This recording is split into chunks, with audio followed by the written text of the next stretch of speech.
Klik tombol berikut untuk mendapatkan update ilmu yang insya Allah bermanfaat. Qadarullah Anda juga lagi di jalan sebetulnya. Oh, Masya Tadi Allah. berusaha untuk apa? Recording in progress.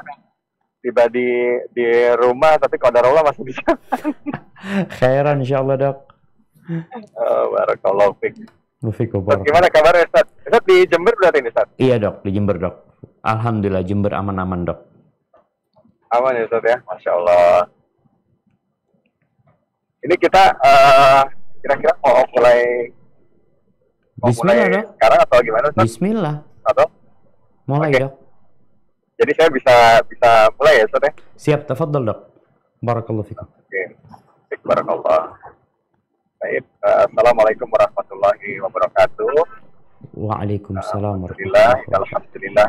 Wabarakatuh. Videonya kehilang, dokter ini. Anfusina wa sayyiati a'malina.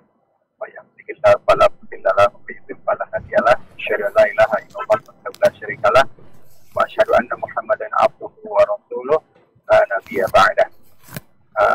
Selamat datang dan selamat bertemu kembali rekan-rekan sekalian, teman-teman, sahabat ilmu Barnais di kesempatan sore yang Masya Allah cukup cerah ya. Kalau di Bekasi nih, Ustaz, alhamdulillah cukup cerah, rasanya cukup baik, tidak terlalu panas dan tidak tidak gerah ya, artinya cukup nyaman, alhamdulillah. Alhamdulillah. Ini kajian ilmu Darmais atau sahabat ilmu Darmais itu merupakan kajian yang dibentuk oleh atas inisiatif teman yang terkuat dari Kontak Darmais sebagai wadah dalam menuntut ilmu syar'i, ilmu Islam bagi warga Darmais khususnya dan masyarakat pada umumnya. Dan harapan kami dan mohon doanya juga, Ustaz, agar kegiatan ini dapat berkelanjutan dan memberikan substansi yang bermanfaat bagi kita semua. Alhamdulillah, insya Allah kali ini kita akan membahas satu topik yang cukup menarik. Ini topiknya adalah lebih merusak daripada serigala lapar. Bersama Ustadz kita, alhamdulillah beliau sudah hadir, Ustadz Dr. Syafiq Rizal Basalama LCM Hafizahullah Ta'ala, langsung dari Jember, Masya Allah.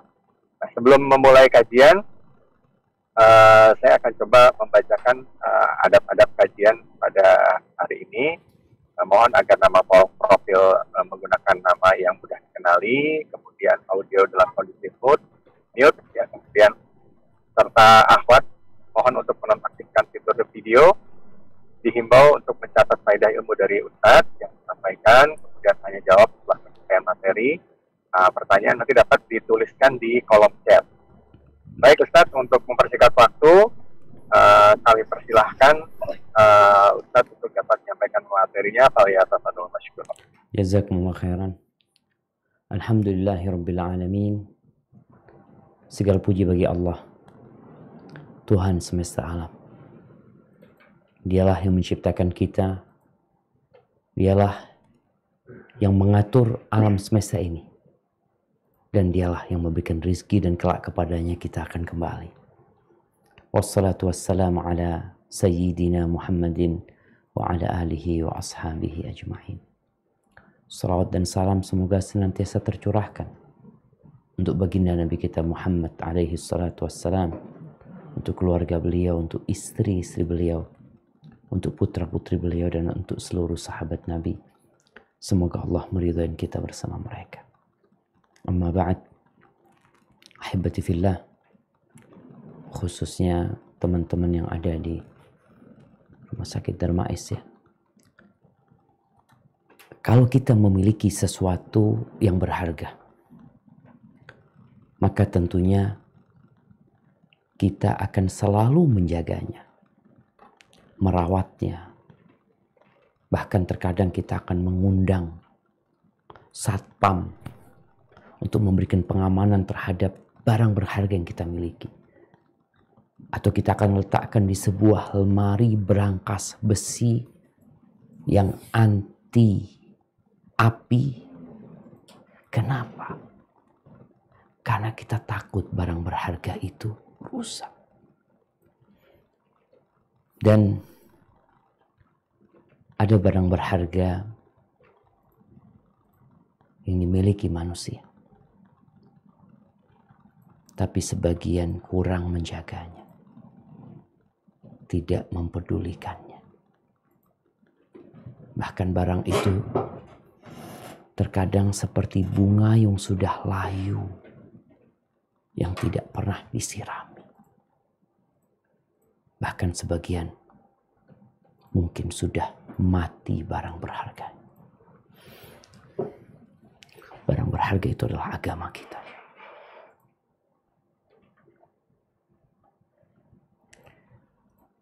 Yang para rasul diutus untuk menyampaikan agama ini. Yang kitab-kitab diturunkan untuk menjaga dan menjelaskan hakikat agama ini. Dan ternyata ada hal-hal yang dapat merusak agama seseorang, yang merupakan pegangan hidup dia.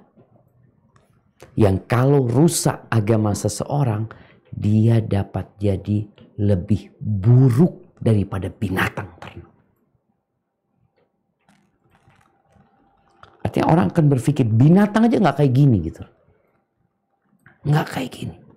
Tapi manusia kalau sudah rusak agamanya, Allah Azza wa Jalla mengatakan ulaika kal an'am bal hum adall. Mereka seperti binatang ternak. Bahkan mereka lebih buruk daripada itu. Rasulullah sallallahu alaihi wasallam senantiasa berdoa. Di antara doa yang sering beliau baca alaihi salatu wassalam di dalam hadis yang diriwayatkan Imam Muslim, Allahumma aslih li dini alladhi huwa ismatu amri wa aslih li dunyaya allati fiha ma'ashi wa aslih li akhirati allati fiha ma'adi. Ya Allah, perbaiki bagi aku agamaku, jaga agamaku, rawat dia, pelihara dia. Kenapa? Itu pegangan kita di dunia dan di akhirat. Dan perbaiki duniaku. Kenapa? Karena kita di sini hidup. Kita masih di dunia. Dan perbaiki akhiratku. Minta kebaikan di akhirat. Karena ke sana kita akan kembali. Waj'alil hayata ziyadatan li fi kulli khair. Ya Allah, jadikan hidup itu penambah kebaikan buat aku. Waj'alil mauta rahatan li min kulli syarr. Dan jadikan kematian itu tempat istirahat bagi aku dari segala keburukan. Ada banyak hal yang merusak agama seseorang. Dan diantaranya adalah yang lebih merusak daripada serigala lapar. Ada dua. Sebagaimana dalam hadis Nabi SAW dari Ka'ab bin Malik radhiyallahu ta'ala anhu, qala Rasulullah sallallahu alaihi wasallam, ma dhi'bani ja'i'an ursila fi zaribati ghanamin bi afsad laha min hirsil mar'i 'alal mali wasyarafi li dini. Kata Nabi alaihi salatu wassalam, tidaklah dua serigala lapar. Dua serigala lapar yang dilepaskan di kandang kambing. Dilepaskan di tempat yang kambing itu susah untuk lari ya. Diletakkan di sana. Kira-kira bagaimana kerusakan yang akan ditimbulkan oleh serigala ini? Karena dia kelaparan. Dia melihat ada makanan yang banyak sekali. Yang biasanya dia itu akan mengejar satu ekor. yang terpisah dari rombongannya. Sekarang dia diletakkan di tengah-tengah rombongan itu. Kambing. Maka dia akan gigit ini ekornya. Mungkin dia akan cakar ini. Bagaimana kerusakan yang ditimbulkan? Tapi ternyata ada yang lebih merusak daripada dua serigala itu. Apa? Kata Nabi SAW, min hirsil mar'i. Ambisi seseorang. Alal mal wa syaraf. Ambisi seseorang terhadap harta dan tahta. Harta dan kemuliaan, jabatan, kekuasaan untuk agama. Artinya ambisi seseorang terhadap harta dan terhadap jabatan, kehormatan, kedudukan, kekuasaan itu akan merusak agama seseorang. Lebih parah daripada kerusakan yang ditimbulkan oleh 2 ekor serigala yang lapar. Ahibati fillah. Ada orang yang agamanya bagus, yang mungkin kita kenal orang itu ya.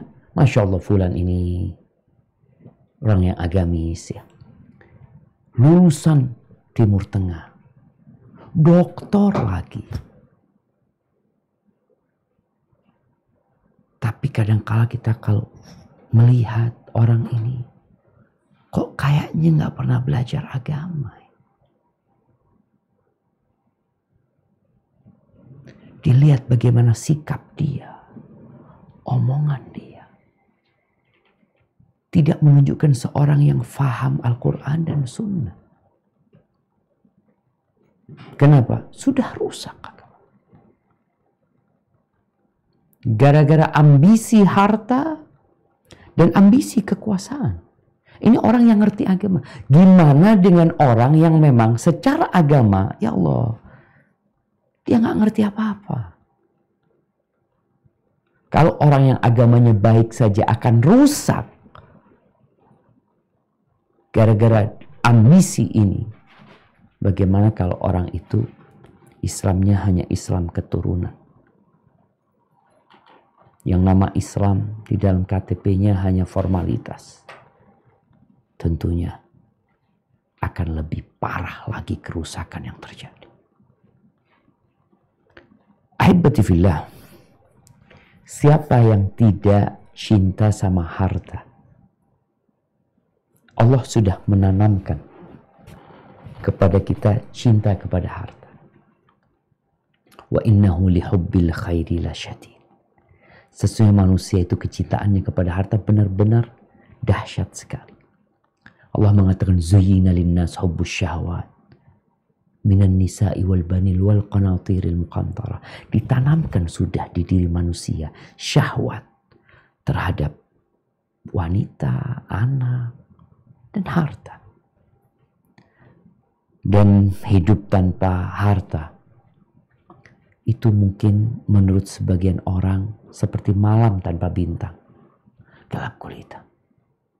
Allah Azza wa Jalla berfirman di surat Al-Kahfi ayat 46. Yang ayat yang sering kita baca ketika sehari Jumat kita biasa membacanya. Apa kata Allah mengingatkan kita tentang harta ini? Nah, silakan dibaca di Al-Kahfi ayat 4. A'udzu billahi minasy syaithanir rajim. Al-malu wal banuna zinatul hayatid dunya wal baqiyatu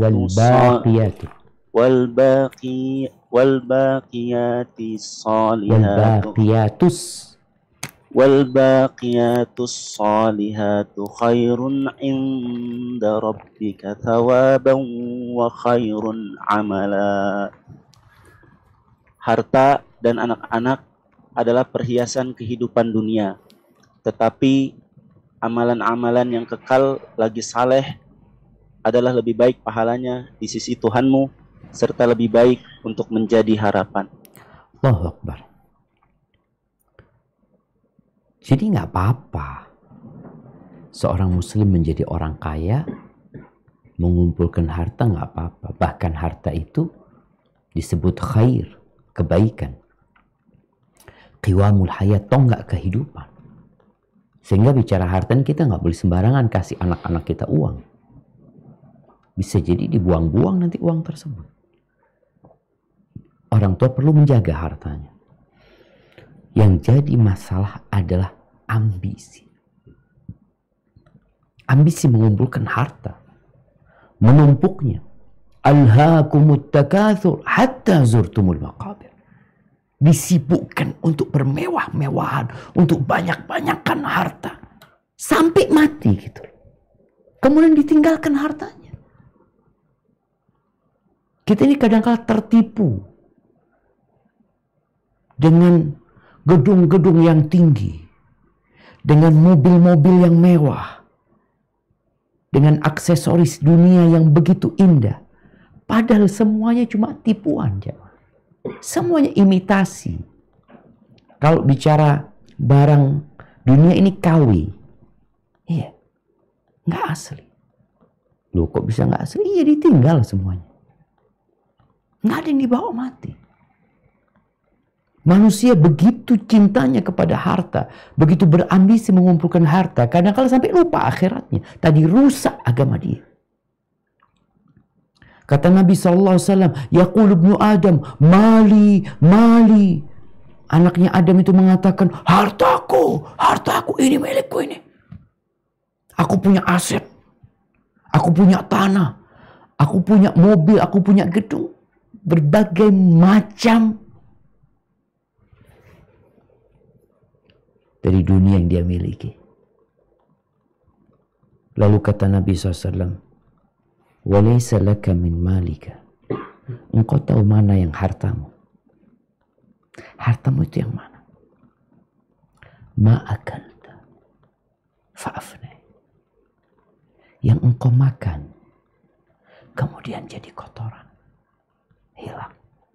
Itu milikmu. Wa ma labista fa'ablay. Yang engkau pakai sampai usang. Ada orang punya baju sampai usang bajunya. Itu milikmu. Itu hartamu. Wa ma tasaddaqta bihi fa'abqait. Fa'abqait. Yang engkau sedekahkan kemudian engkau simpan, engkau tabung. Itu yang milikmu. Wa ma siwa dzaka fatarikuhu linnas. Selain itu milik orang. Ketika dia mati, siapa yang menikmati hartanya? Makanya Allah Azza wa Jalla mengingatkan kita agar kita tidak tertipu dengan kehidupan dunia ini. Di surat Fatir ayat 5. Apa kata Allah Jalla Jalaluhu? Barakallahu fikum. A'udzu billahi minas syaitonir rajim. Ya ayyuhan nasu inna wa'adallahi haqq. Fala taghurrannakumul hayatud dunya wala yaghurrannakum billahil gharur.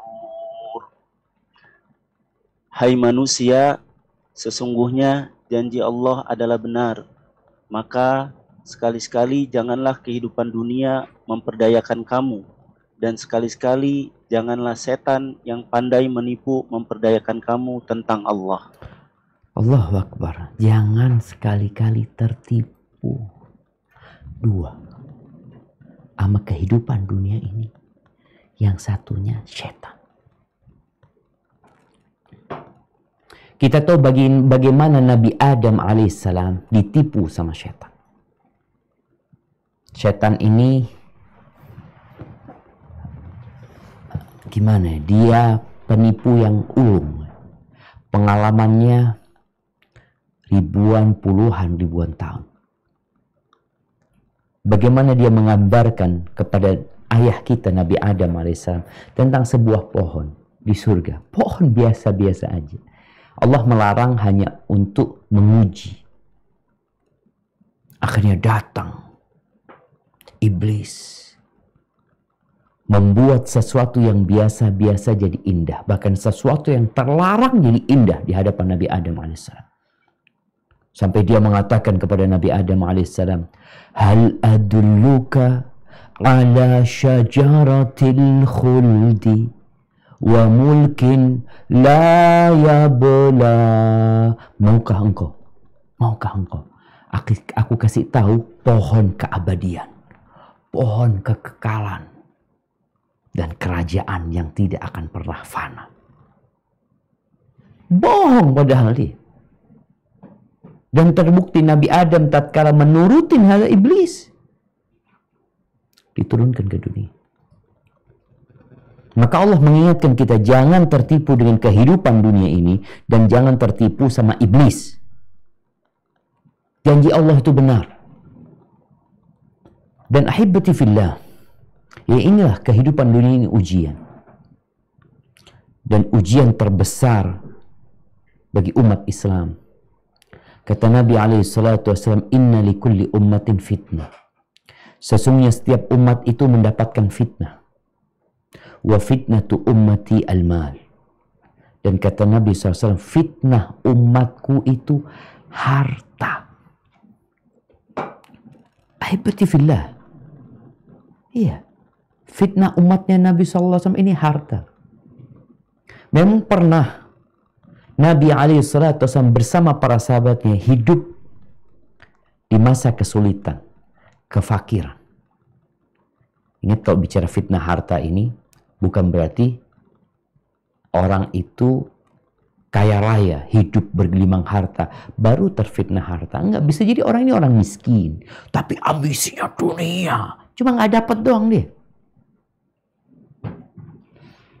Nabi SAW pernah di suatu subuh, selesai sholat subuh, beliau mendapati para sahabatnya di masjid mendengarkan, mereka mendengar adanya harta yang sampai ke kota Madinah.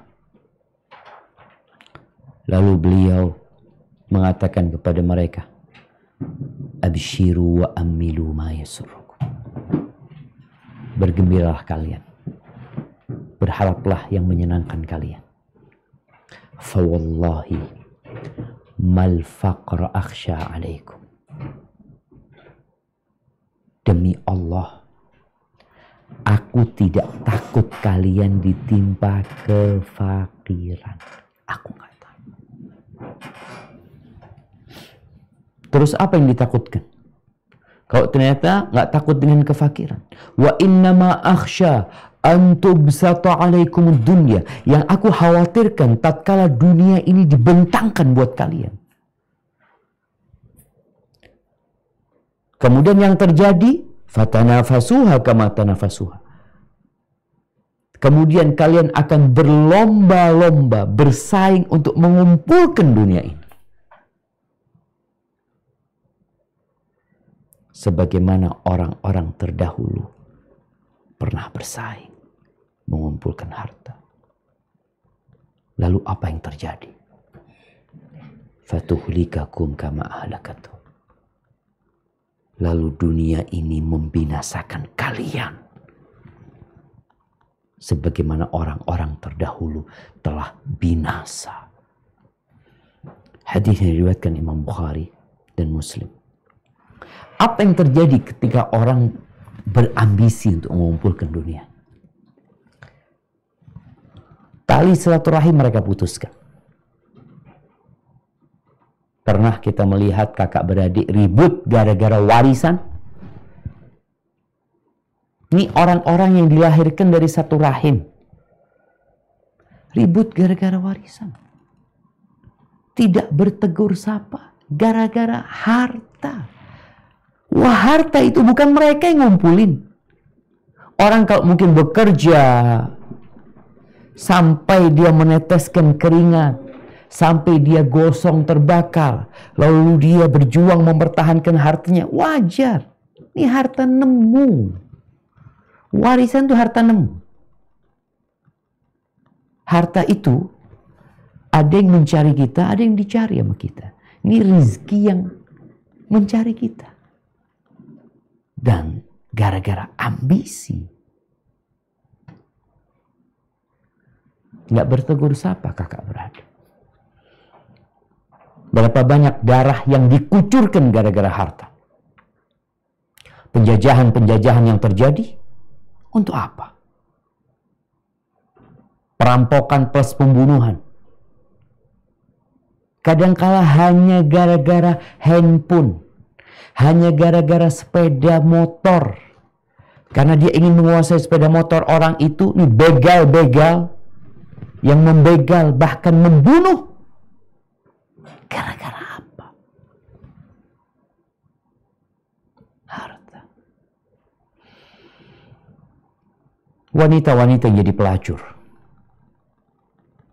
yang menjual diri. Kenapa? Harta. Dan bagaimana kawan yang dahulunya saling mencintai, saling menyayangi, terpisahkan gara-gara harta. Umar bin Khattab radhiyallahu taala anhu, pernah dia mendapatkan kiriman harta rampasan perang yang banyak sekali dari Raja Persia sana. Ketika sampai di kota Madinah, sampai di Masjid Nabawi, Umar meminta dituangkan. Kita bicara harta masa itu, cashnya itu emas dan perak, perhiasan-perhiasan jamaah, berlian, ditaruh, dituangkan, lalu Umar menutupinya dengan kain, dan dia memerintahkan orang-orang untuk dikumpulkan, untuk dibagikan. Ketika orang-orang nyampe, Umar meminta supaya disingkap, dibuka itu harta yang begitu banyaknya jumlahnya. Dan ternyata harta itu benar-benar jamaah membuat yang memandangnya terpesona. Fabaka Umar.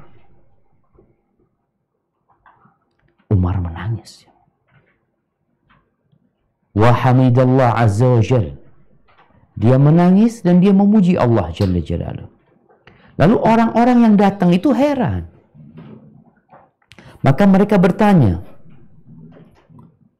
"Ma yubkika ya Amirul Mukminin?" Apa yang membuatmu menangis wahai Amirul Mukminin? "Hadhihi ghanaim ghannamaha Allah lana wa naza'aha min ahliha." Ini harta rampasan perang yang Allah ambilkan buat kita, yang Allah cabut dari pemiliknya yang pertama. Ini nikmat. Terus buat apa tetesan air mata? Faqal. Lalu Umar berkata, "Ma futiha min hadha ala qaumin." Kalau sudah kayak gini, kata Umar, kalau sudah dibentangkan urusan dunia ini kepada satu kaum, illa safaku dima'ahum wastahallu maharimahum. Rusak jadi. Yang seperti ini akan mengarahkan mereka untuk menumpahkan darah dan menghalalkan yang diharamkan Allah SWT. Dan Nabi mengkhawatirkan itu. Apa yang dikatakan Umar benar. Suatu hari Nabi SAW berkumpul sama para sahabatnya. Lalu beliau mengatakan kepada mereka, "Idza futihat alaikum Faris war Rum, ayyu qaumin antum?" Kalau dibukakan bagi kalian, ditaklukkan untuk kalian Persia dan Romawi. Ini dua negara adidaya pada waktu itu. Kira-kira kalian jadi generasi seperti apa? Abdurrahman bin Auf nih. Abdurrahman bin Auf, salah satu konglomeratnya para sahabat. Dia merasakan bagaimana berlimpah ruahnya harta dia. Maka Abdurrahman mengatakan, "Naqulu kama amarana Allah." Jadi kita akan jadi seperti yang Allah perintahkan. Qala Rasulullah SAW, "Awa ghaira dhalik." Atau mungkin menjadi selain itu kalian. Tatanafasu. Yang Nabi khawatirkan. Kalian akan bersaing. Kalian akan bersaing. Thumma tatahasadu. Kemudian kalian akan saling iri dan dengki. Thumma tatadabarun. Kemudian kalian tidak akan saling bertegur sapa. Thumma tatabaghadun. Kemudian kalian akan saling memusuhi. Gara-gara apa? Gara-gara harta. Dan orang kalau sudah cinta, ambisi kepada hartanya, menguat di hatinya, sulit dikasih nasihat. Malik ibn Dinar pernah berkata, Innal badana idha saqam lam yanjah fihi ta'amun wala syarab. Badan itu kalau sedang sakit, kasih makan, kasih minum gak enak. Karena badannya sakit. Dikasih guli, dikasih makanan yang lezat, nggak enak, pahit di mulutnya. Wala naum wala raha, tidur nggak enak, istirahat nggak nyaman, gara-gara badannya sakit. Wa kadzalikal qalb, begitu pula hati. Idza aliqahu hubbud dunya, lam tanjah fihi al-mau'izah. Kalau hati itu digantungi dengan kecintaan kepada dunia, maka nasihat gak berguna buat orang itu. Makanya orang-orang yang dijebloskan di penjara gara-gara harta, yang perlu diobatin terlebih dahulu adalah kecintaan dia kepada dunianya ini. Ambisi dia. Diingatkan dengan akhirat. Setelah itu baru dikasih nasihat yang lainnya. Ahibati fillah. Orang kalau sudah cinta sama dunia, berambisi ya, mengumpulkan dunia, dia akan siap menjual agamanya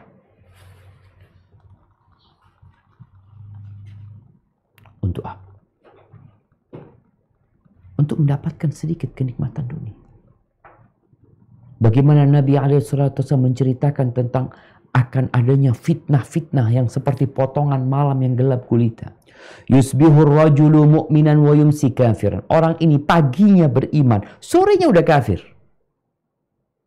Wa yumsi mu'minan wa yusbihu kafiran. Sorenya masih beriman, masih hadir kajian, masih sholat maghrib, masih sholat isya. Paginya sudah kafir. Loh, kok bisa seperti itu? Yabi'u dinahu bi'aradin minad dunya. Dia menjual agamanya. Dijual. Untuk mendapatkan sedikit kenikmatan dunia. Na'udzubillah min dzalik. Dan kita perlu tahu ya. Tanda-tanda kita ini terkena penyakit yang berbahaya ini. Yang mungkin kalau kita berangkat ke rumah sakit, yang mereka nggak mendeteksi penyakit ini. Penyakit ambisi dunia itu. Hasad. Iri.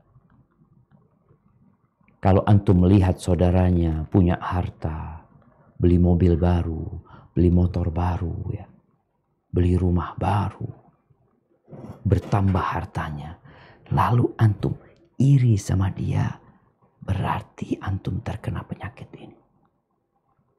Harus diobati. Dan Nabi SAW mengatakan, La yajtami'ani fi qalbi abdin al-iman wal hasad. Enggak berkumpul di hati seorang hamba iman dan hasad.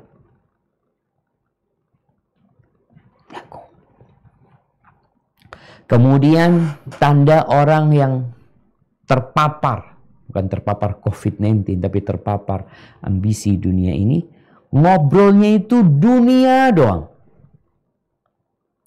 Yang dia tonton, kalau mungkin sekarang dia nggak ngobrol, yang dia ikutin, siapa saja yang dia follow, di Instagram dia, di Twitter dia, di berbagai media sosial, coba lihat siapa yang dia follow. Adakah dia men-follow orang-orang mengingatkan kepada akhirat, atau yang dia follow adalah urusan dunia, mobil, motor, apalagi. jam, sepatu, pakaian, tas, perhiasan, makanan, minuman. Tatkala itu yang engkau follow, maka berarti parah penyakit yang menimpa.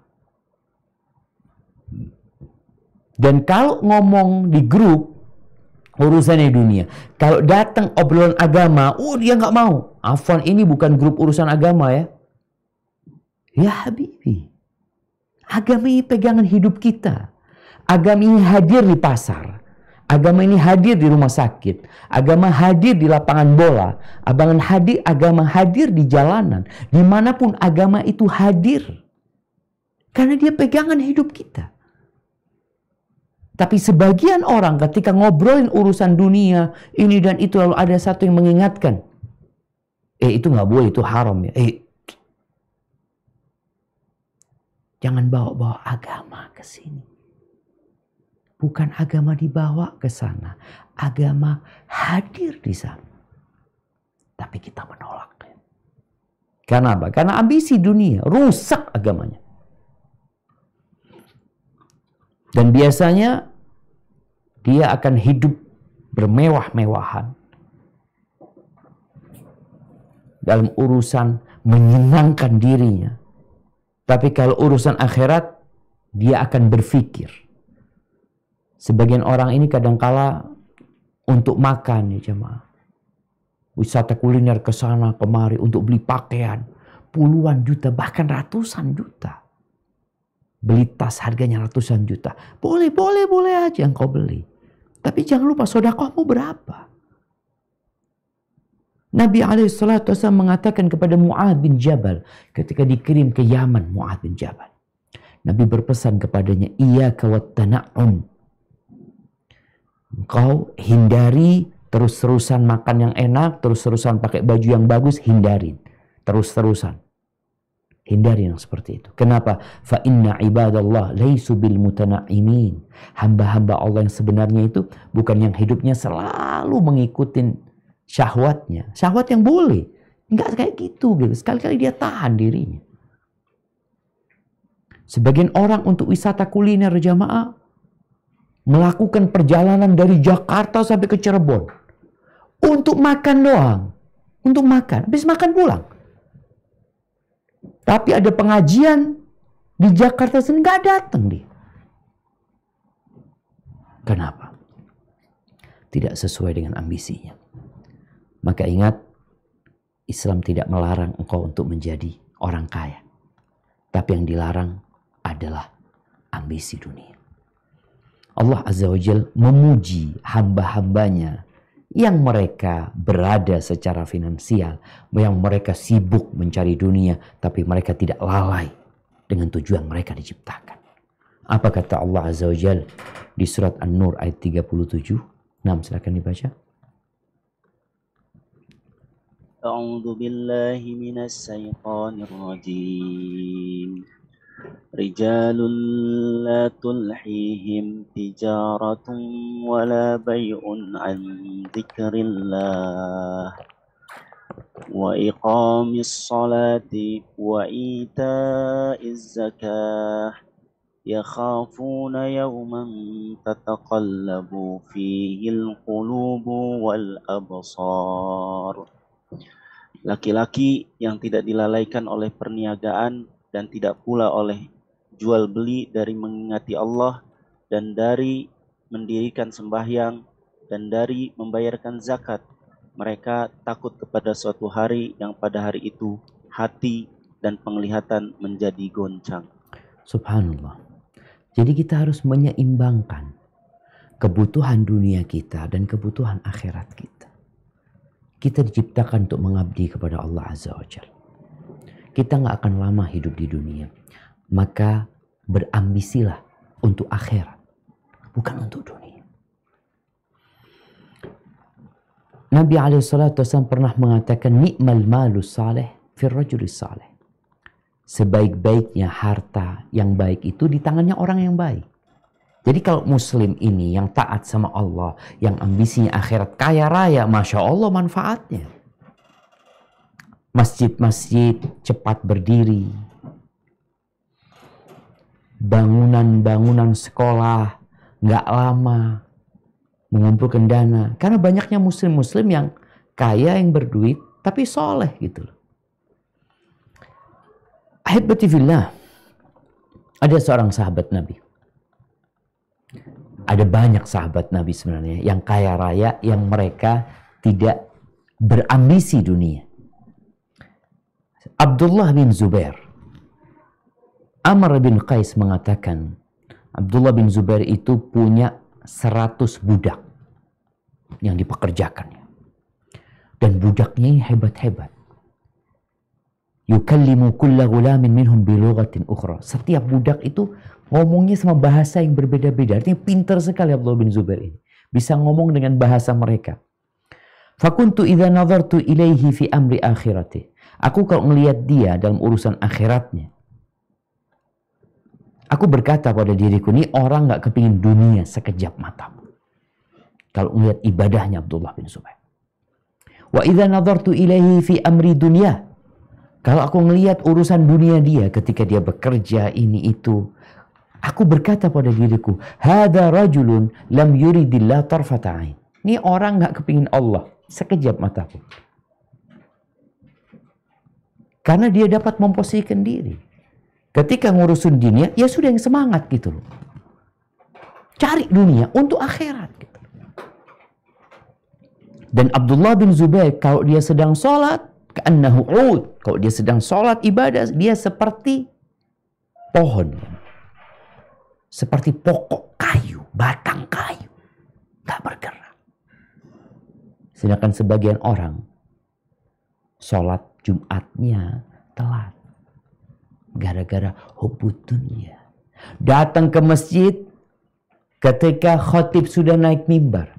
Ada lagi yang datang ke masjid tatkala khatib khutbah yang kedua. Menjadi orang yang terakhir masuk masjid, yang awal pulang dari masjid. Tapi dia menjadi orang yang pertama masuk pasar dan terakhir keluar dari pasar. Itu yang bermasalah. Adapun ambisi yang kedua adalah cinta kekuasaan. Gila hormat. Jabatan. Dan subhanallah, Rasulullah Shallallahu Alaihi Wasallam memperingatkan para sahabat ya, tentang urusan jabatan kekuasaan ini.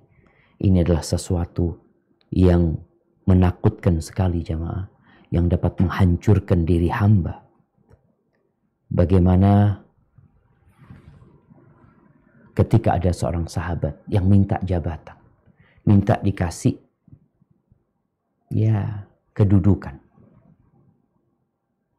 Lalu Nabi SAW mengatakan, innaha satakunu nadama yaumal qiyamah. Cinta kepada jabatan ini, kekuasaan ini akan jadi penyesalan pada hari kiamat. Iya. Nabi menyebutkan dalam hadis yang lainnya mengatakan, ni'matil murdi'ah wa bi'satil fatimah. Dia adalah sebaik-baiknya ibu yang menyusui, tapi seburuk-buruknya yang menyapih anak. Dan manusia ya ingin terhormat. Ada syahwat itu ada. Dia ingin populer, dia ingin dihormati orang, dia ingin dihargai orang. Tapi kita harus berhati-hati dengan yang dapat merusak agama seseorang. Sufyan ats-Tsauri rahimahullahu ta'ala mengatakan, ma ra'aitu zuhdan fi syai' aqal minhu fi ri'asah. Kata dia, aku nggak pernah melihat orang zuhud dalam sesuatu yang paling sedikit ya orang melakukan ini seperti zuhud dalam kepemimpinan, kekuasaan. Tara rajul yazhad fil mat'am. Kadang-kadang kalau lihat orang ini zuhud urusan makan, minum, urusan harta, pakaian, ya Allah zuhud. Tapi kalau sudah urusan kedudukan, urusan jabatan, urusan kehormatan, kemuliaan, oh dia siap perang untuk itu. Makanya sampai ada penyakit namanya apa? Post power syndrome. Orang kalau habis jadi pejabat, kemudian dia turun dari jabatannya, habis dimuliakan orang, habis selalu wajahnya berada di televisi, tahu-tahu dia turun dari jabatannya, turun dari kekuasaannya, turun dari kehormatannya, dia sakit, bingung. Sufyan Ats-Tsauri pernah kirim surat kepada kawannya, Abbad bin Abbad. Dia mengatakan, iyyaka wa hubbar ri'asa. Hati-hati engkau dengan ambisi kekuasaan, ambisi kepemimpinan, ingin selalu di depan. Fa inna rajula takunu riyasa ahabba ilaihi minadh-dhahabi wal fiddah. Ada orang yang sampai kecintaan dia kepada kekuasaan, kepada kepemimpinan ini lebih daripada kecintaannya kepada emas dan perak. Wahwa babun khamid. Ini pintu yang misterius. La yubsiruhu illa al-basir. Minal ulama'i samasirah. Fatakhfaqat nafsaka wa'mal biniyah. Orang kadang-kala gak merasa. Hanya orang-orang, hanya ulama-ulama yang mau berpikir, yang mau mengerti. Maka tolong perhatikan diri. Beramallah dengan niat. Dan orang kalau sudah cinta dengan popularitas, kayaknya ada masalah dengan keimanan dia ketika dia cinta dengan popularitas. Ahibbati fillah, berapa banyak ya nasihat-nasihat para salafus saleh yang berkaitan dengan hirs alal jah, ambisi kedudukan, ambisi kehormatan. Kenapa? Karena kadangkala orang itu nggak merasa. Kalau ambisi harta kelihatan nih orang, kelihatan ini seperti tadi yang dibicarakan, mencuri, merampok gara-gara harta. Nggak kenal halal haram lagi, dia korupsi ini itu. Ya kelihatan gitu. Ditangkap orang itu. Dihukum, disidang. Tapi kalau bicara cinta kepada jabatan dan kedudukan, kepada kekuasaan, apa bisa ditangkap orang itu? Apakah dikatakan kriminal yang dia lakukan? Enggak. Tapi yang jadi masalah, rusak agama dia. Gara-gara hal ini. Shaddad bin Aus, seorang sahabat Nabi radhiyallahu ta'ala anhu, dia berkata, ya baqayal Arab, ya baqayal Arab, wahai sisa-sisa orang Arab, inna akhwafa ma akhafu alaikumur riya wa syahwatul khafiyah. Sesungguhnya termasuk yang paling aku takutkan kepada kalian, untuk menimpa kalian, adalah riya dan syahwat yang tersembunyi. Riya, pamer, dan syahwat yang tersembunyi. Qila li Abu Dawud As-Sijistani, apa yang dimaksud dengan syahwat yang tersembunyi? Hubbur ri'asa, senang dengan kepemimpinan, senang dengan kekuasaan, senang selalu berada di depan. Ahibati fillah, apa tanda-tanda orang yang ambisi kekuasaan dan kepemimpinan ini? Ya kurang lebih sama dengan urusan harta. Iri dia, iri sama kawannya. Ketika fulan naik jabatan, kemudian dia jadi anak buah fulan, sakit hati. Dan biasanya dia akan mencari-cari kekurangan orang tersebut. Seperti yang kita lihat ya, kalau sudah ada pemilihan bupati, pemilihan gubernur ya, pemilihan presiden, biasanya ada yang disebut black campaign, kampanye hitam. Karena dia ingin berkuasa, dia lakukan segala cara. Itu terjadi. Apa penyebabnya? Karena dia ingin dia aja yang jadi. Orang lain nggak boleh jadi. Kemudian dia nggak suka kebaikan orang lain disebutkan di hadapan dia. Dan kita perlu menguji. Kita termasuk yang cinta, yang berambisi dengan kedudukan, dengan kepemimpinan apa tidak. Abdurrahman bin Mahdi, seorang alim ulama dari kalangan muhaddithin, dia berkata, kuntu ajlis yaumul jum'ah. Aku duduk ngajar orang pada hari Jumat. Fa idza kathuran nas farihtu. Kalau banyak yang hadir, aku senang. Wa idza qallu hazintu. Kalau sedikit yang hadir, aku jadi sedih. Lalu aku tanya kepada Bishr bin Mansur tentang kondisi hatiku itu. Kata dia, hadza majlis susu. Itu majlis yang kau duduk di sana, itu majlis yang buruk. Jangan balik lagi ke sana.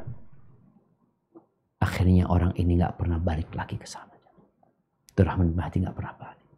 Karena ternyata majlis itu majlis yang penyakit buat dia. Ahibati fillah. Biasanya orang yang cinta dengan kepemimpinan ini yang berambisi, kalau dia di dalam sebuah kegiatan, di sebuah proyek bersama, ya, kegiatan-kegiatan yang mungkin diadakan, bicara di rumah sakit, yang mau ada kegiatan sesuatu, dia itu nggak mau jadi anak buah, dia nggak mau jadi bawahan, dia selalu ingin tampil, dia selalu ingin ada di depan. Banyak mengkritisi dengan tanpa alasan orang ini. Sulit menerima pendapat orang lain. Nggak mau ngalah. Gimana cara ngobati penyakit ini? Gimana caranya? Oke, kita sadar udah. Seperti orang yang datang ke lab. Kemudian hasilnya, oh kok sakit ini, sakit ini, sakit ini, sakit ini. Taib dok. Terus apa obatnya? Oke, aku merasakan aku sakit itu. Maka perlu diobatin. Obat yang pertama adalah ingat mati. Ingat mati. Nabi SAW mengatakan, aktiru dzikra hadhi min ladzat. Engkau banyak mengingat pemutus segala kelezatan. Kalau engkau sekarang sebagai pemimpin di sebuah perusahaan, atau engkau sebagai gubernur, engkau sebagai raja, sebagai presiden, kalau malaikat pencabut nyawa datang, selesai semuanya. Akan dikeluarkan itu jasad, akan dibungkus, kemudian diletakkan di tempat yang sempit, lalu dikatakan selamat tinggal. Kullu nafsin dha'iqatul maut. Ainama takunu yudrikkumul maut. Dimanapun kalian berada, kematian akan datang kepada kalian. Kalaupun dia seorang raja, seorang pemimpin, kemudian dijaga oleh ribuan tentara, ribuan pasukan. Datang tuh malaikat pencabut nyawa. Melewatin semua penjagaan. Tanpa mereka sadar, tahu-tahu ruhnya sudah pergi. Maka kita perlu ingat mati. Dengan cara, ya, ziarah kubur. Berangkat ke kuburan, lihat tuh orang-orang kaya. Ini loh bekas momennya Bupati Jember yang sudah mati. Ini loh bekas Presiden Indonesia. Ini kuburannya Pak Harto yang pernah berkuasa 32 tahun. Kemana dia sekarang? Ini kuburan. Soekarno, mana? Oh, itu kuburan. Supaya kita berpikir, aku akan seperti itu. Iya, engkau akan seperti itu. Engkau akan meninggalkan segala-galanya. Dan engkau tidak akan membawa kecuali apa yang kau kerjakan. Amal soleh yang kau lakukan. Kemudian kita perlu berdoa. Memohon kepada Allah Azza wa Jalla. Ada doa yang Nabi seringkali bacakan buat para sahabatnya di majelis. Kata Abdullah bin Umar radhiyallahu ta'ala anhuma, qallama kana Rasulullah SAW yaqumu min majlis. Jarang kali Nabi SAW itu berdiri dari majelisnya para sahabat sampai beliau berdoa dengan doa ini. Apa doanya? Allahumma qsim lana min khasyatik ma tahulu bihi bainana wa baina ma'asik. Ya Allah, bagikan buat kami rasa takut kepadamu yang dengannya kami terhalang dari berbuat kemaksiatan. Wa min ta'atika ma tuballighuna bihi jannatak. Dan bagikan buat kami ketaatan kepadamu yang dengannya engkau menyampaikan kami ke surgamu. Wa minal yaqin ma tuhawwinu bihi alaina masaibat dunya. Berikan kepada kami keyakinan yang musibah-musibah dunia jadi ringan. Seorang yang di PHK, seorang yang dipecat, hartanya habis karena dia yakin semua sudah ditetapkan sama Allah dan hidup ini hanya sementara. Jadi ringan kita menerimanya. Inna lillahi wa inna ilaihi raji'un. Kita milik Allah. Kita bakal balik kepada Allah Azza wa Jalla. Wa matti'na bi asma'ina wa absarina wa quwwatina ma ahyaitana. Ya Allah, jadikan kami dapat menikmati pendengaran kami, penglihatan kami, kekuatan kami, ma ahyaitana, selama kami masih hidup. Waj'alhul waritha minna. Jadikan itu pewaris kami. Artinya kita mati dalam kondisi sehat. Kita minta sama Allah Azza wa Jalla. Waj'al tha'rana ala man zalama. Jadikan balasan dendam kami kepada orang-orang yang menzalimin kami. Wansurna ala man adana. Tolonglah kami atas orang-orang yang menzalimi kami. Ada orang-orang yang memusuhi kami. Wala taj'al musibatana fi dinina. Ya Allah, jangan jadikan musibah menimpa agama kami. Jangannya. Orang itu kalau kehilangan uang 1 M, dia mungkin nggak tidur. Tapi kehilangan 2 rakaat sebelum subuh, biasa-biasa aja. Kehilangan sholat asar. Padahal Nabi SAW mengatakan, man fatathu salatul asar. Siapa yang kehilangan sholat asar, fa'aka'annama wutira fi mali wa ahli. Dia seperti orang yang kehilangan harta dan keluarganya. Tapi ada orang yang nggak pernah sholat asar, biasa-biasa aja. Maka kita berdoa, ya Allah, jangan jadikan musibah menimpa agama kami. Wala taj'alid dunya akbar hammina. Jangan jadikan dunia ambisi terbesar kami. Wala mablagha ilmina. Jangan menjadikan dunia sebagai puncak ilmu yang kami pelajari. Wala tusallit alaina man la yarhamuna. Jangan kuasakan atas kami orang-orang yang tidak mengasihi kami. Hadis ini diriwayatkan Imam Tirmidzi. Dan kita perlu ziarah ke tempatnya orang-orang miskin. Ganti perkumpulan kita. Orang kaya biasanya kan kumpulnya sama orang kaya. Ya, sekali-kali kau datang ke tempat orang-orang miskin. Ajak orang miskin makan ke rumahmu. Duduk bersamamu. Ngobrol sama engkau. Jadi engkau akan melihat, ya Allah, Masya Allah ya. Allah berikan nikmat yang besar. Di sini rasa kasihan dan iba kita kepada orang-orang tersebut. Bukan malah rasa ingin bersaing. Kalau engkau kumpul sama orang-orang kaya, maka yang ada ambisi dunia semakin menjadi-jadi. Oh, ini motornya baru, harga 1,2 M, yang ini harga 1,7, yang itu mobilnya sekian. Engkau akan berpikir, gimana aku punya seperti itu? Tapi kalau engkau jadikan perkumpulanmu dengan orang-orang yang miskin, engkau akan jadi orang yang ridha dengan ketentuan Allah. Malahan, kelebihan hartamu, engkau ingin berbagi dengan mereka. Dan berusaha untuk ikhlas. Ikhlas. Ketika beramal, bukan karena kedudukan. Bukan karena jabatan. Bukan karena kekuasaan. Bukan karena ingin dilihat dan dipuji orang. Tapi karena engkau akan berjumpa dengan Allah Azza wa Jalla. Barakallahu fiik. Itulah yang dapat Anda sampaikan pada kesempatan kali ini. Kurang lebihnya mohon maaf. Mungkin kita masuk ke sesi tanya jawab. Nah, Anda kembalikan ke moderator. Jazakumullah khair. Wa jazakallah khair Ustaz. Barakallahu fiik. Terima kasih banyak atas pencerahannya apa yang disampaikan dari Ustaz. Baik Ustaz, kita akan masuk ke sesi tanya jawab. Mohon nanti jika memang waktunya sudah mendekati batas waktu, kami bisa diinformasikan Ustaz.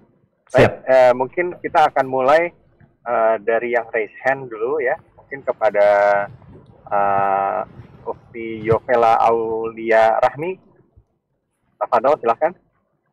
Assalamualaikum warahmatullahi wabarakatuh, Ustaz. Waalaikumsalam warahmatullahi wabarakatuh. Barakallahu fiik. Naam, tafadhali. Semoga Ustaz selalu diberikan kesehatan dan perlindungan oleh Allah Subhanahu wa taala. Allahumma amin. Izin bertanya Ustaz, Apakah ketika kita menjadikan dunia sebagai ambisi kita, akhirat yang akhirnya terlalaikan dapat membuat kita lupa akan segalanya. Akan tetapi, apabila kita menjadikan akhirat sebagai ambisi kita, apakah dunia juga akan mengikuti Ustadz? Di samping itu, pasti manusia tidak lepas dari rasa ingin bercita-cita untuk kedepannya supaya menjadi yang lebih lagi, Ustadz. Nah, bagaimana caranya untuk menanggapi hal tersebut, Ustadz, supaya tidak terlalu berambisi kepada dunia, karena akhiratlah yang segalanya, Ustadz. Mohon nasihatnya, Ustadz. Assalamualaikum warahmatullahi wabarakatuh. Waalaikumsalam warahmatullahi wabarakatuh. Iya, ahibati fillah. Pertanyaan yang menarik ya. Kalau kita berambisi dunia, rusak akhirat kita. Iya. Karena orang akan menghalalkan segala cara untuk mendapatkan dunia. Oleh karena itu Rasul sallallahu alaihi wasallam mengatakan, "Man kanatid dunya hammahu, ja'alallahu faqrahu baina 'ainai." Barang siapa yang dunia ambisinya, Allah akan jadikan kefakiran itu melekat di antara kedua matanya. Seperti orang yang memakai kacamata, kemanapun dia melihat, yang ada takut miskin, takut fakir. Dia udah kaya, dia udah punya. Makanya kalau kita lihat, apakah koruptor itu adalah orang-orang yang kelaparan? Apakah orang-orang yang memang dia nggak bisa bayar SPP buat anaknya? Coba lihat koruptor-koruptor tersebut. Apakah mereka manusia-manusia yang memang sakit, nggak bisa untuk bayar, beli obat? Enggak. Orang-orang kaya. Orang yang sudah berduit. Yang sudah berlimpah-limpah hartanya. Tapi kefakiran ada di dua matanya, di antara kedua matanya. Maka tadi hidupnya merana dan menderita. Gara-gara ambisi ini. Itu hukuman dari Allah Azza wa Jalla. Kemudian wasyattata alaihi syamla, urusannya Allah cerai-beraikan. Ruwet hidupnya. Orang lain bisa menikmatin minum teh sore hari sama keluarganya, duduk, bisa ke tempat orang tuanya, silaturahim berbakti kepada orang tuanya. Ini orang nggak bisa, kemana aja engkau? Urusannya nggak ada yang selesai. Ini lagi, itu lagi. Kemudian walam ya'tihi minad dunya illa ma qaddara lahu. Dunia tidak akan datang kepada dia kecuali yang sudah ditakdirkan buat dia. Tapi barang siapa waman kanatil akhirah hamma, yang akhirat adalah ambisinya. Yaitu gimana Ustaz menjadikan akhirat ambisi? Ya bandingkan dunia sama akhirat. Engkau hendak berapa lama hidup di dunia? Bandingin. Orang yang cerdas itu membandingkan. Dia ngomong, aku akan tinggal di Jakarta 3 hari. Dan aku akan tinggal di Bogor 1 bulan. Apakah bekalnya sama? Nggak sama bekalnya. 3 hari cukup lah untuk 3 hari. Kalau sehari kita butuh duit 100.000, berarti kita 300.000 buat makan lah di Jakarta. Sebulan 3 juta berarti.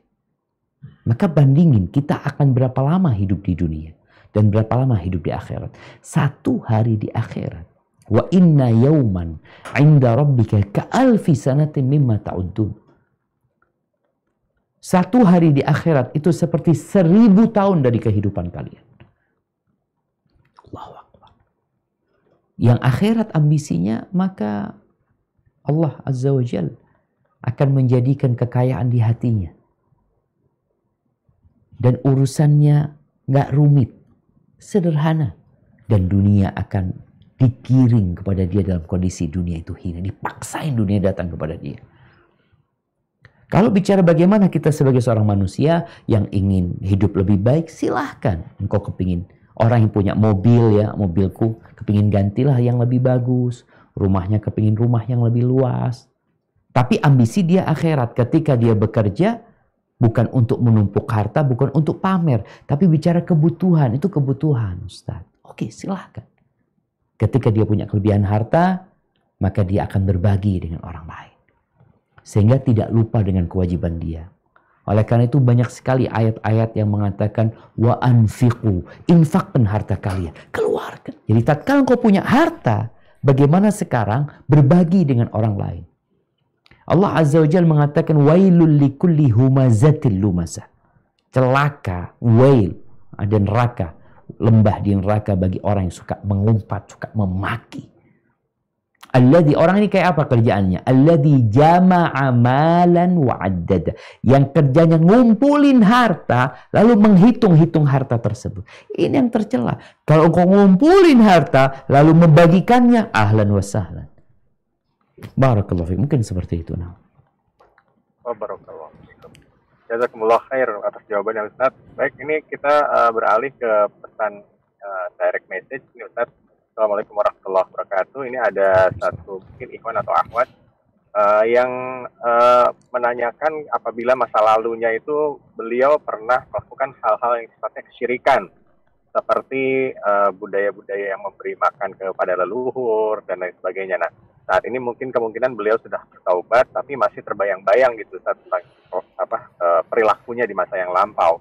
Nah, dan takut taubatnya tidak terima. Mohon pencerahannya Ustaz. Masya Allah.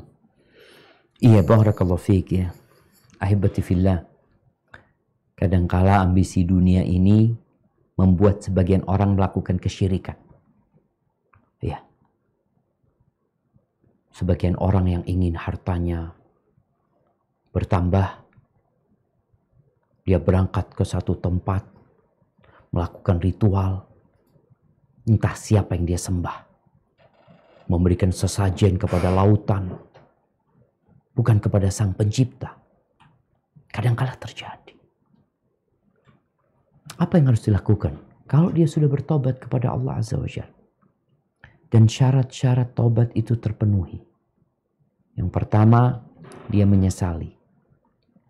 Yang kedua, dia meninggalkan. Yang ketiga, dia bertekad itu untuk tidak mengulangi. Insya Allah, Allah terima taubatnya. Allah itu cinta dan gembira kepada orang yang bertobat. Jadi beda sama manusia. Kadang-kala ada kawannya minta maaf sama dia. Dia, aduh nggak malas aku sama engkau. Sedangkan Allah, yafrah, Allah gembira dengan tobatnya orang yang habis melakukan dosa, bahkan dosa syirik pun yang dia lakukan. Innallaha yaghfirudz dzunuba jami'a. Kata Allah, Allah mengampuni semua dosa buat orang yang bertobat. Maka berbaik sangkalah kepada Allah Azza wa Jalla bahwa engkau beribadah kepada Tuhan yang Maha Pengasih dan Maha Penyayang. Tapi engkau harus terus berburuk sangka sama dirimu. Dengan cara apa sekarang ketika khawatir tobatnya tidak diterima? Engkau memperbanyak istighfar. Dan terus memperbanyak kebaikan. Karena sejatinya kebaikan-kebaikan yang kau lakukan akan menghapuskan kesalahan-kesalahan yang pernah diperbuat. Barakallahu fiik. Baik, barakallahu. Jazakallahu khair atas jawabannya. Kita akan kembali ke raise hand. Ini di sini ada Ukhti Anissa Fauzia Al-Hadid. Silahkan. Silahkan Ukhti Anissa. Assalamualaikum warahmatullahi wabarakatuh, Ustaz. Waalaikumsalam warahmatullahi wabarakatuh. Ahlan wa sahlan, barakallahu fiik. Na'am. Semoga Ustaz sehat selalu dan keluarga. Alhamdulillah Ana bisa bertanya langsung sama Ustaz. Sebab udah lama Ana ingin sekali bertanya langsung sama Ustaz. Barakallahu fiik. Afwan Ustaz, Ana izin bertanya. Sebelum Ana hijrah, dulu Ana pernah punya hutang kartu kredit Ustaz. Lantaran kelalaian Ana tidak menyicil hutang itu. Setelah Hana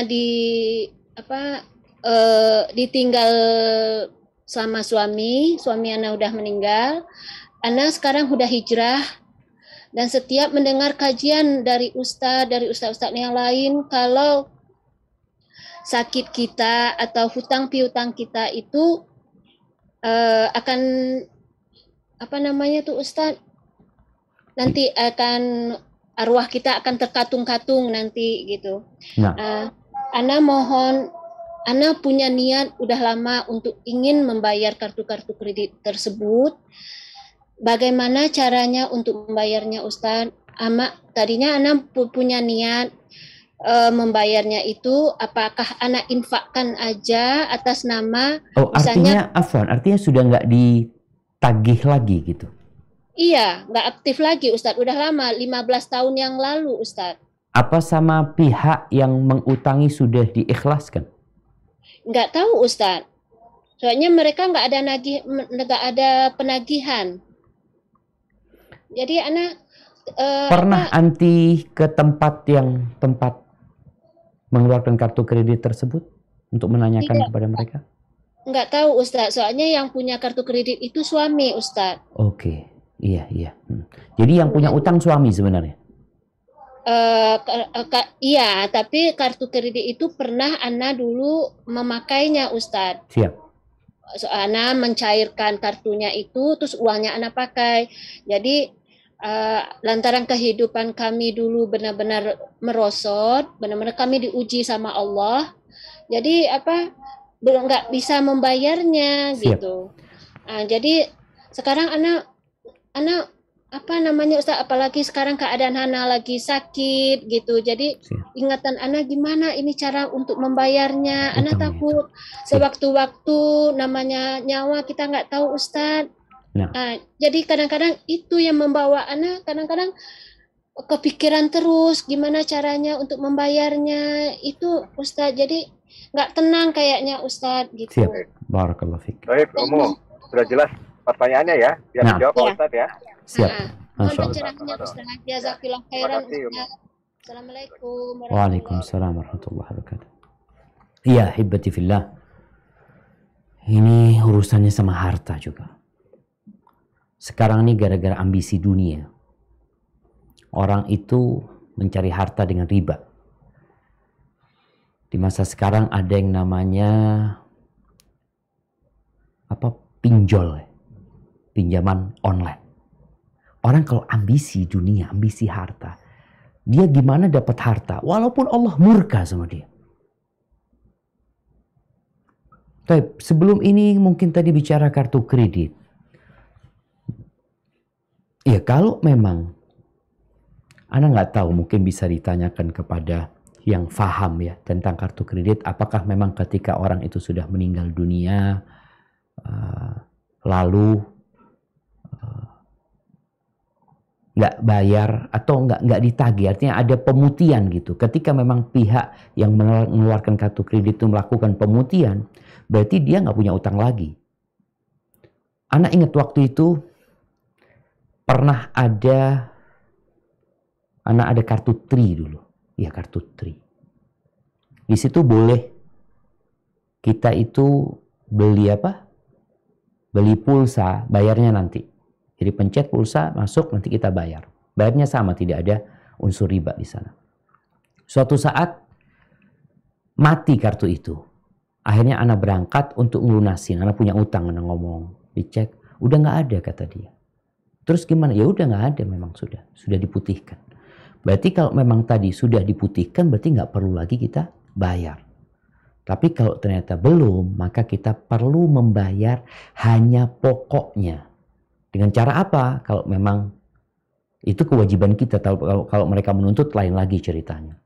Kalau ternyata memang nggak ada tempat kita untuk membayar dan mereka belum mengikhlaskannya, belum memutihkannya, ini juga bukan berkaitan hanya dengan kartu kredit ya, sama siapapun. Utang kepada orang yang orang itu nggak ketemu dan kita juga nggak tahu keberadaan dia, kita udah cari, maka dengan cara kita mensodakohkan sebesar uang yang kita pinjam atas nama orang itu. Bukan kita sodakoh buat kita ya, enggak. Namanya 1 juta. 1 juta nih, ya Allah ini sodakoh atas fulan. Yang punya uang itu fulan ya Allah. Cuma aku sudah cari nggak ketahuan. Kalau suatu saat kita ketemu sama fulan, lalu fulan mengatakan, aku ingat kau pernah punya utang. Kita juga ingatkan, iya aku juga ingat aku punya utang. Tapi sudah aku sodakohkan waktu itu atas namamu. Kalau dia ridho, selesai. Tapi kalau dia minta uangnya, maka kita bayar kembali. Jangan bermudah-mudahan berhutang jemaah. Dan jangan berpikir Kita kalau berhutang, nggak ketemu sama orangnya, selesai, aman buat kita. Kelak akan ada pengadilan akhirat. Dan orang yang mati meninggalkan hutang, dia akan tertahan untuk masuk ke surga. Sampai utangnya dilunasi. Barakallahu fikna. Barakallah Ustaz. Jazakallah khair. Kaitannya dengan hutang tadi nih Ustaz, ini ada salah satu ikhwan yang menanyakan, jadi qadarullah ibunya sakit, terus kemudian perlu ada pengobatan, ada obat-obat yang rutin harus beli, kemudian ada obat-obat tambahan, misalkan ada madu dan lain-lain. Nah, ini ada mungkin ikhwan yang lain yang menawarkan untuk bisa berhutang, Ustaz, kaitannya dengan obat-obatan atau obat tambahannya tersebut. Nah, bagaimana ini Ustaz? Bolehkah berhutang dalam situasi seperti itu? Barakallahu fiik. Masya Allah. Iya jemaah. Bicara hukum hutang, Nabi SAW itu berlindung dari hutang. Beliau mengatakan, Allahumma inni a'udzubika minal ma'thami wal maghrab. Ya Allah, aku berlindung kepadamu dari dosa dan hutang. Karena beratnya hutang, bukan sesuatu yang ringan. Oke, kita terima uang, seneng ya, atau diterima madu atau apa. Kalau kita punya kemampuan untuk membayarnya, dan ini juga kebutuhan, bukan berkaitan dengan gaya hidup, tapi kebutuhan hidup, silahkan, nggak ada masalah. Jadi para ulama ketika berbincang tentang hukum berhutang, diperbolehkan ketika orang itu memang punya kebutuhan yang mendesak, dan dia punya kemampuan untuk melunasi, dan dia punya niat untuk membayar. Maka nggak ada masalah. Apalagi untuk ibu ya. Tapi kalau engkau umpamanya nggak punya, anak nggak tahu bayar pakai apa Ustaz, sampaikan kepada yang punya barang. Aku ini sampai saat ini nggak tahu bisa bayar dari mana. Tapi kalau engkau tidak akan menagihku kecuali tatkala aku punya, ahlan wa sahlan. Karena ada orang yang akhirnya dia menagih dari kita, padahal kita sudah sampaikan, aku nggak punya gitu loh. Dan kita sebagai pemilik harta, kalau ada orang yang pinjam uang sama kita, kemudian dia kesulitan untuk membayar ya, dia nggak mampu membayar, bukan tidak mau membayar, dianjurkan bagi kita untuk mengikhlaskan. Atau paling tidak menunda pembayaran dia. Jadi intinya diperbolehkan berhutang, selama itu untuk kebutuhan hidup, dan punya kemampuan untuk membayar, serta niat untuk melunasinya. Barakallahu fikna. Barakallah. Jazakallah khair. Baik Ustaz, masih bisa Ustaz pertanyaan Ustaz? Kayaknya 3 pertanyaan lagi nih dok.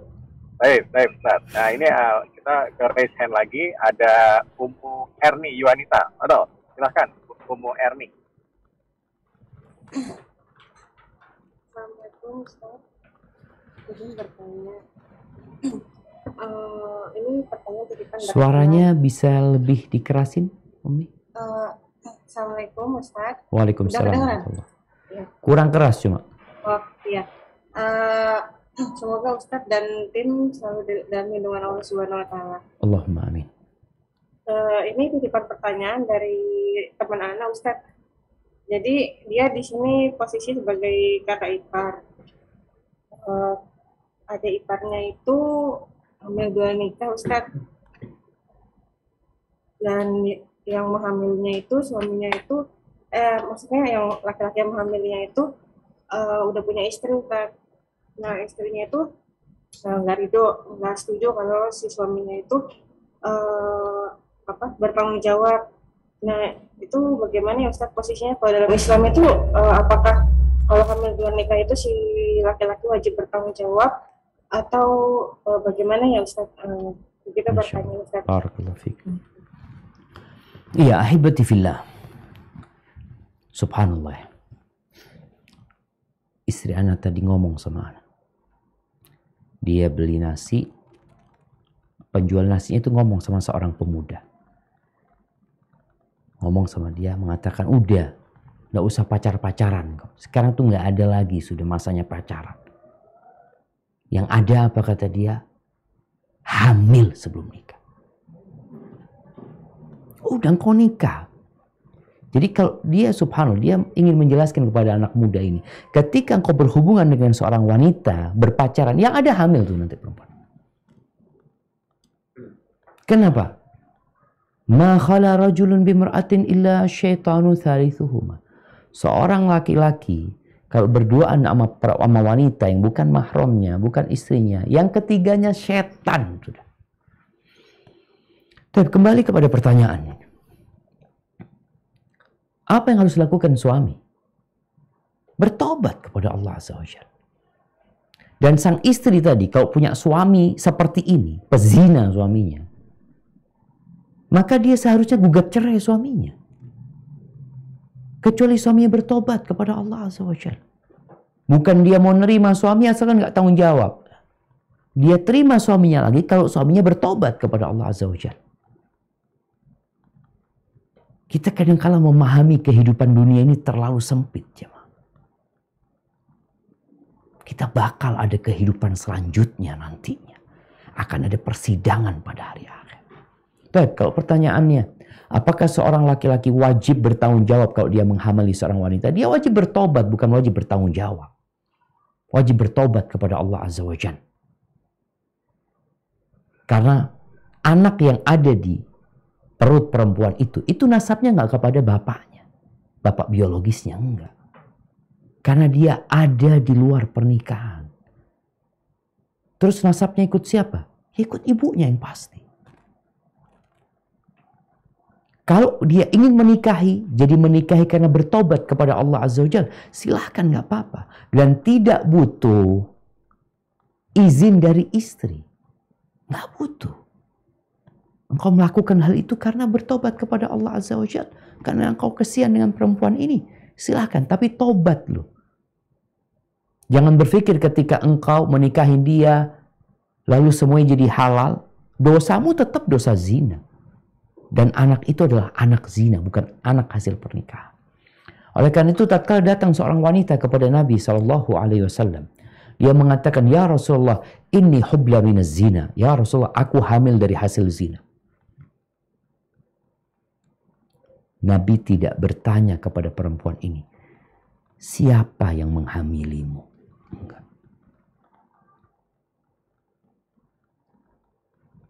Nabi menyuruh perempuan ini yang mengakui dia berzina. Maka Nabi tidak menanyakan dengan siapa dia berzina. Perempuan ini mengatakan, fatahhirni, sucikan aku ya Allah. Di sini para wanita ketika dia berzina, dia akan menanggung dosa zina itu sendiri. Laki-laki yang menzina juga akan menanggung dosa dia juga. Kita semua akan menghadap kepada Allah masing-masing. Maka nasihat ana adalah bagaimana dia bertobat kepada Allah Azza wa Jalla. Ini gara-gara dia. Kita sering mengatakan gara-gara dia, gara-gara setan dia, setan selalu ada. Tapi gara-gara nafsu kita nggak bertakwa kepada Allah Azza wa Jalla. Maka nasihat ana kepada perempuan tersebut adalah bertobat kepada Allah dengan taubatan nasuha. Dan anak yang berada di perutnya itu, ya dia tunggu sampai dia lahir. Berkaitan dengan laki-laki yang menghamili dia ingin menikahi atau tidak, urusan dia. Engkau punya urusan sama Allah sendiri. Barakallahu fikna. Barakallahu jazakallahu khair. Mengingatkan kepada saudara-saudara sekalian agar pertanyaan disesuaikan dengan tema kita pada sore hari ini. Baik Ustaz, ini kembali lagi saya bacakan dari pesan direct message. Jadi ada pertanyaan kaitannya dengan harta juga Ustaz. Jadi ada yang menanyakan bagaimana jika seseorang memang dia membutuhkan saat ini, mungkin kemungkinan beliau membutuhkan harta ya atau materi. Nah, ini kebetulan qadarullah ada kakak yang bisa memberikan harta tersebut, tapi kakak tersebut murtad Ustaz. Nah, itu bagaimana Ustaz? Hukum. Dikasih itu? Dikasih pinjaman apa dikasih? Dikasih Ustaz. Dikasih oleh kakaknya, tapi kakaknya itu murtad. Na'udzubillah. Baik. Jamaah rahimakumullah. Kita berada di masa yang seperti Nabi sebutkan alaihi salatu wassalam, orang di pagi harinya beriman, sore harinya kafir.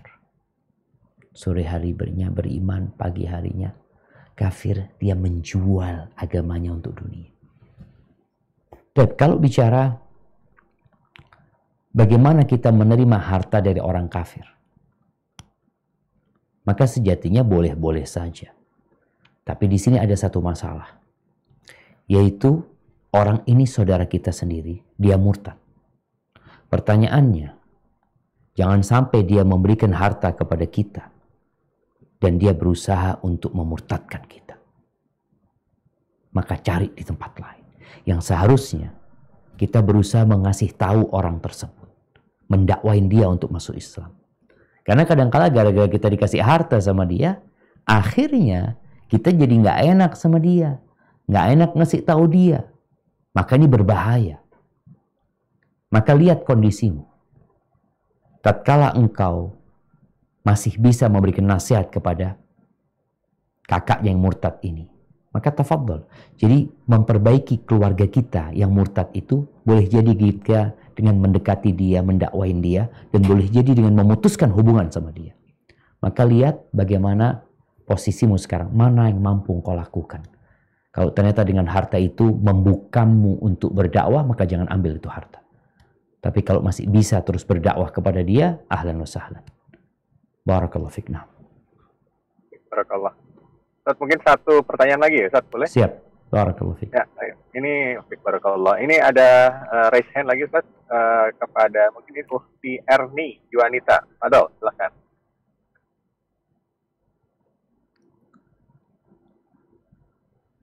Ibu Erni, silahkan Bu.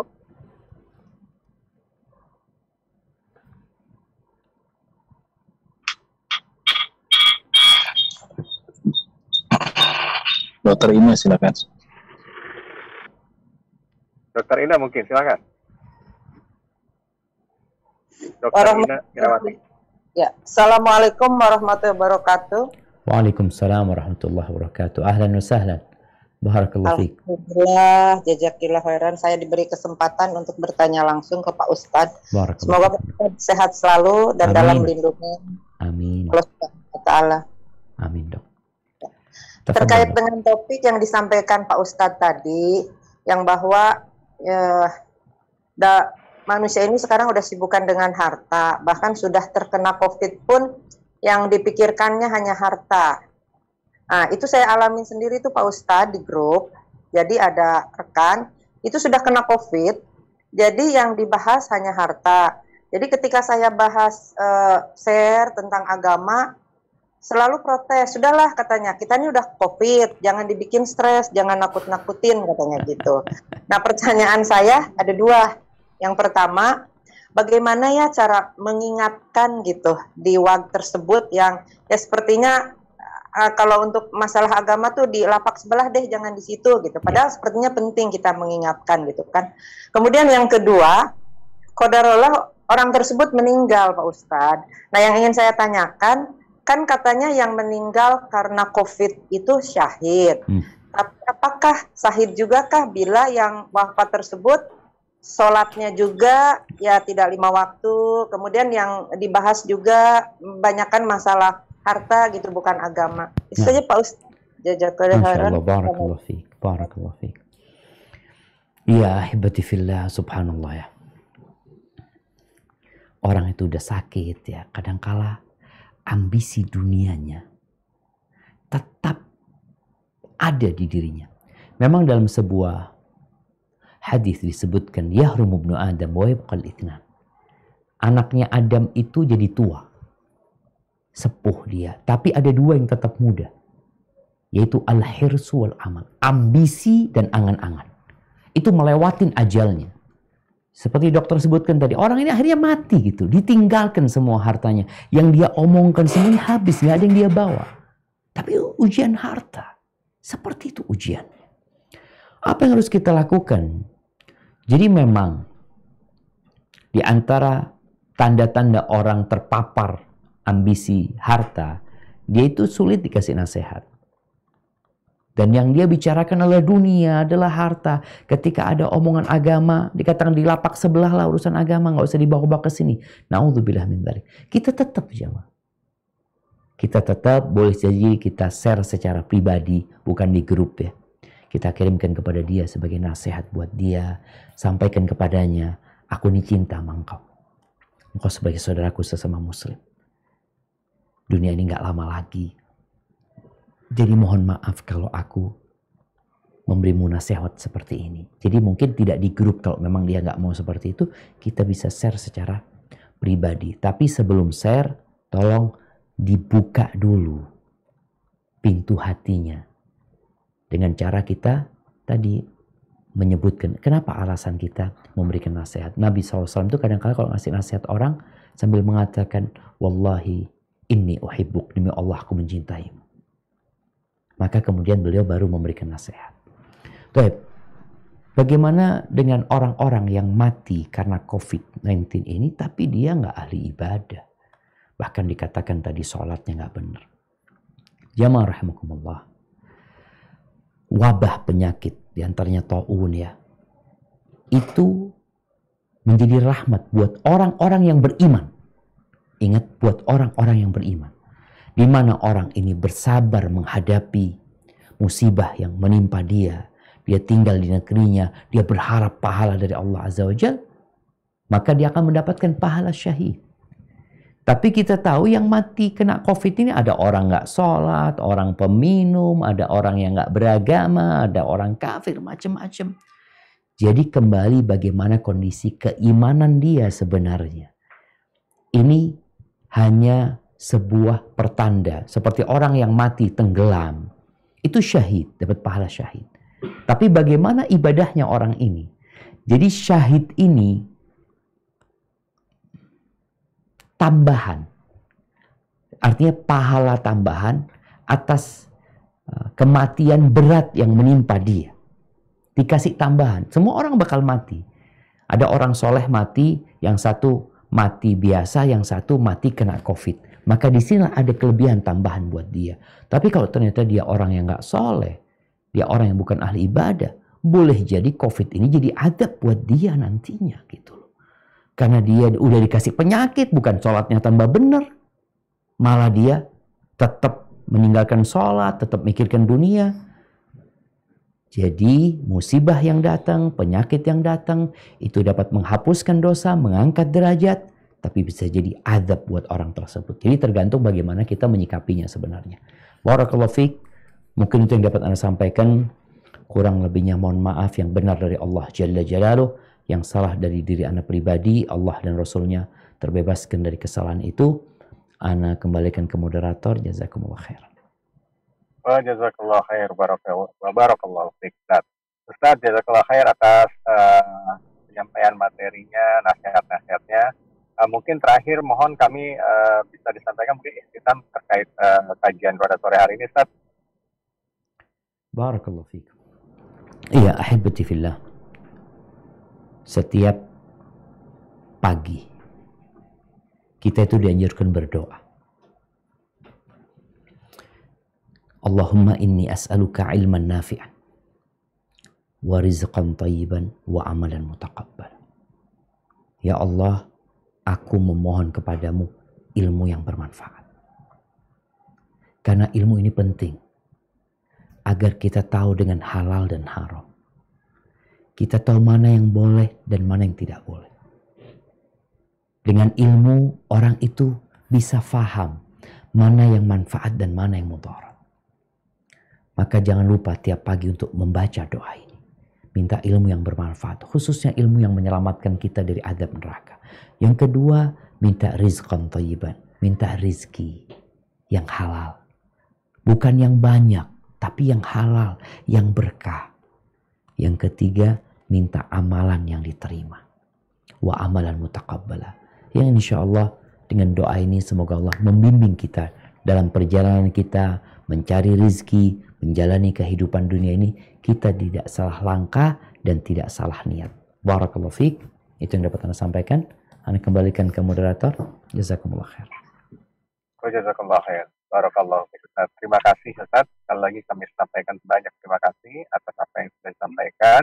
Semoga membawa banyak manfaat, baik bagi diri Ustaz pribadi mungkin, bagi kami khususnya, dan orang banyak. Baik sahabat ilmu Darmais, mohon maaf karena banyaknya pertanyaan juga ya. Tadi coba kami untuk himpun beberapa pertanyaan yang hampir sama. Mohon maaf tidak semua semua bisa kita fasilitasi. Tapi semoga semua tetap membawa manfaat. Ya. Seperti saya sampaikan, bahwa manfaat, bahwa keberkahan baik bagi diri kita pribadi maupun bagi orang banyak.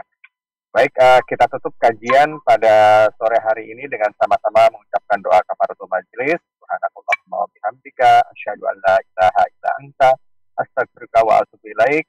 Wabillahi taufiq wal hidayah. Wassalamualaikum warahmatullahi wabarakatuh.